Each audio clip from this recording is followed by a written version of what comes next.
Good morning and welcome to another video. As promised, we'll try to keep up 2 uploads a month due to my limited amount of time. Today I was talking about the books, as one or two of my subscribers do enjoy these segments. I mostly read science fiction books, although occasionally I can be slightly different. I mean, as I said, I was reading with its current cover, the Forever War, and I think they've kept its original cover with this obviously yellow cover, because there's a series called Sci-Fi Masterworks, and they take every single writer, and some of the stuff is really obscure. As you can currently see, I'm only part of the way through it.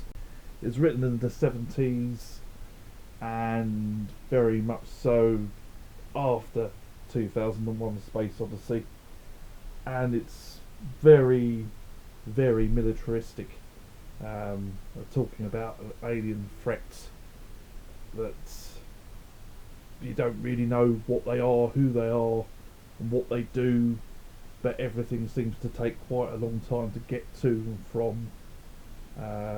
Their method of travelling faster than light is using these things that are I can't remember what they're called at the second in time, as always, but it's like a gate, a form of gate which they can use to travel the local galaxy, and you don't know what the threat of these aliens look like, but it's odd because they use people that they send to boot camp with IQs of 150.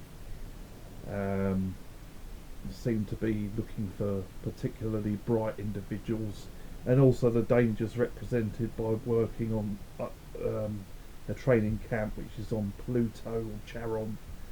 It's Charon actually, but obviously Charon is close to Pluto, and the conditions on there, where they wear these spacesuit type things, but they're also like what the US military have right now, because they're working on having exoskeletons and stuff like that, so they can lift more weight, work longer, and almost perform feats that the average person couldn't do. So it's almost becoming a thing. And the other thing as well is people having parts of their bodies replaced with metal arms and stuff when they've lost their arms, and the US military have put a lot of research and effort, and are probably ahead of even, dare I say, the Japanese, even though Japanese are obsessively compulsive with developing AI in particular. It's not bad from what I've read so far. It's very easygoing, as most of the 1970s books are, and I will let you know what it's like when I get to the end of it, or give an update when I get to the end of it. The last couple of weeks I haven't had a chance to read it at all, apart from a page or two today, because I've had other things going on which have garnered my attention. But that's wild to say, it's a thing, and it will always be a thing, unfortunately. The other thing is, as well, as I mentioned about Ringworld. Ringworld was written in the 70s by David Niven, and it's got, I thought it was on its own, but there's 3 other books which I may pursue, as the second book pursues 2 of the characters which are in the first book. And more interestingly than anything else is the fact they're aliens. They're not the 2 main humans in the book, so it will be interesting to see what happens in that, and I will acquire a copy of that, but I have got a bit of a backlog at the moment. As I mentioned in the last video, The Fall of Hyperion is still very much something that I wouldn't tend to read, although that is a gargantuan mammoth piece. So, given time, I should read it. What this mysterious substance is green tea, which is very good for you. Lots of antioxidants and all sorts of things.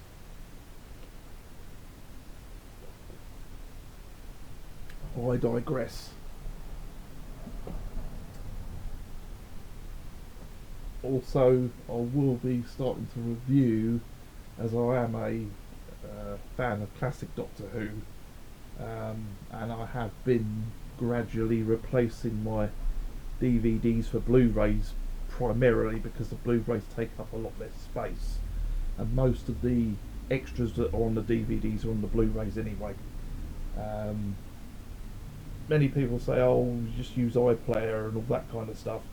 That's fair enough, but sometimes we won't have access to iPlayer, and it's easier just to have it in a Blu-ray that you can transport about quite easily. Whereas in the past, the DVDs were about 6 to a season.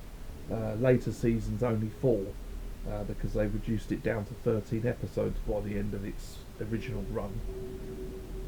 And also the 2 episodes of missing media that were found recently, bringing the total number of missing media down from 97 to 95. And I would like to do a new video on missing media, because there is so much missing. For example, most of the silent era films from the 20s, etc., are mostly gone. There's very, very few of them left. For example, one of the earliest ones they got, which isn't silent, but there's not that much dialogue, is Metropolis. And that was only found, the director's cut was only found in the last 15, 20 years or so, and that was from a long time ago. But there is so much more. The Film is Fabulous is a great charity which goes after collections from people that can no longer take care of their films or TV shows. Most of these people are elderly. They keep the anonymity of the person intact, and they deal with it with due care.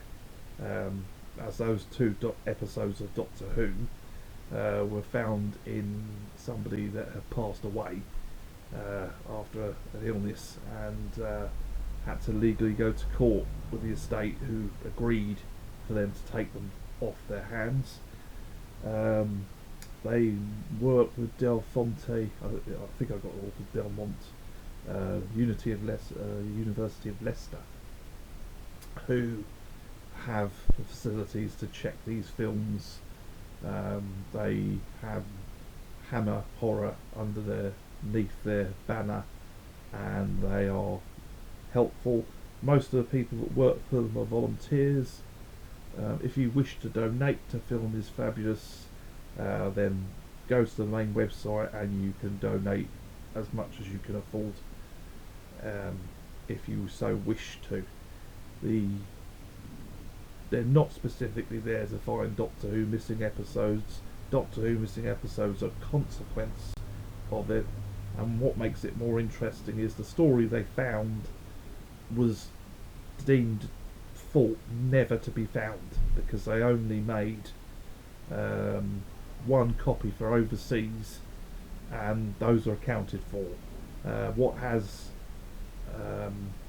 come to light is the fact that they used to make technical copies which aren't included in the official results. So these 2 copies were made for technical standpoint, and they were very good too. So they're available on BBC iPlayer, as currently this serial itself has still got 7 missing episodes, because it was the longest story in Doctor Who history, which is 12 episodes.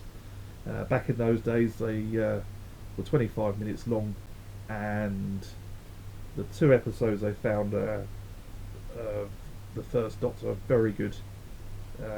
Yes, there is some dodgy. His hair does get a bit dodgy because William Hartnell used to wear a wig.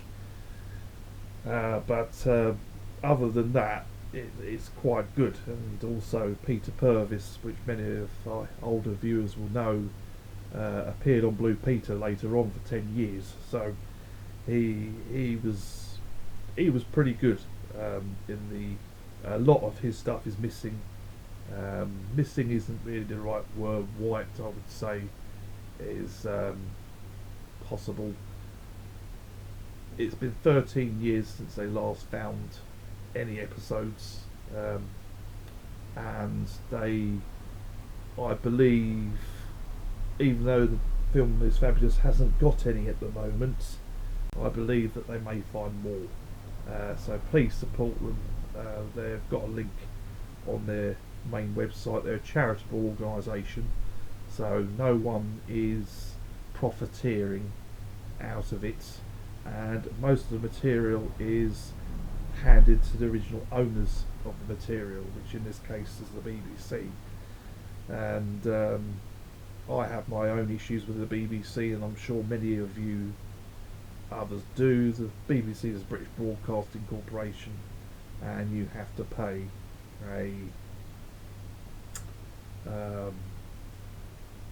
what's it called, like a TV tax, in order to watch their stuff. They also base that on live performances.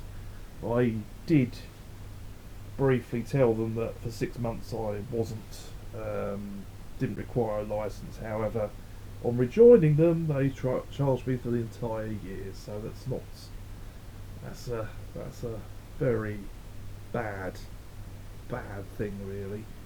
And it should be just like other subscription services, as there are millions not paying for it, because let's not go into politics, but they do have a bias, and I'll leave it at that. Many of my videos do not bash things, but unfortunately this tax is excessively expensive for an entire year, and the fact that if you've got Netflix, etc., that then you have to pay them for it, because Netflix and other subscription services have live television games, live football games for example, and live performances, and I don't think that should be covered.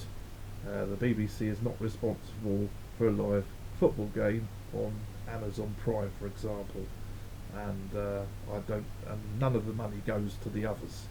It's only officially for the BBC. Anyway, that's my rant over, because, as I said, I'm not going to go into too much bashing, because that's not very productive. Also,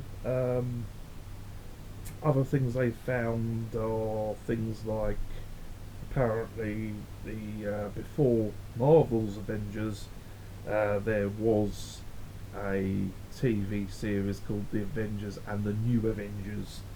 I can't remember the actor's name, but Joanna Lumley was one of the sidekicks, if you like, characters, and very much like spy thriller type things, which they seem to be a massive part of 60s and 70s television, with the Cold War being as it is or was, even though there is predilations that there could be another, that we're in the next phase of it. Anyway, I'll leave that to the guys, other creators that specialise in that field, because there are many of them, and try not to make any of the mistakes that you little YouTubers like myself make.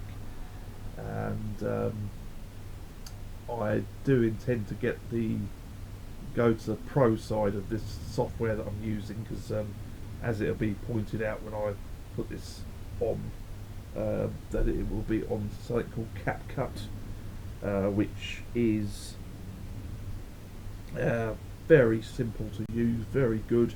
If you want to do creations of videos, for some reason my um, memory card splits my videos up into many different parts. So I then have to compile it back together and put it back together in CapCut. There's other things that I intend to do, possibly buying a microphone, as it just makes things a bit easier, but it also means that I have to update my camera. So yeah, it'll come in time, but these things altogether can be quite expensive.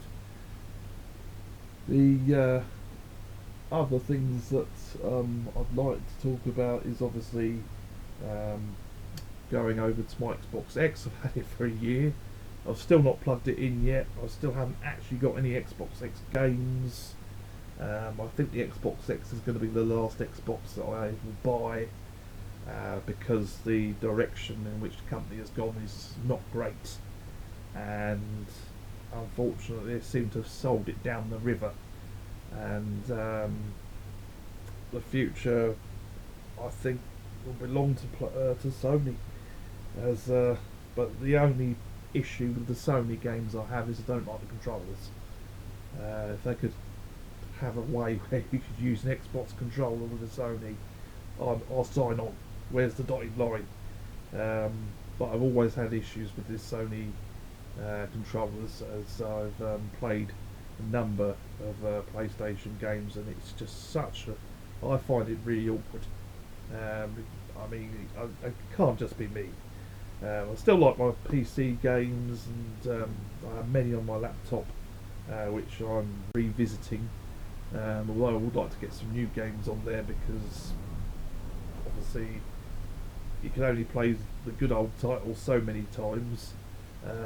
Maybe newer games, but not necessarily new games, but new games to me. Anyway,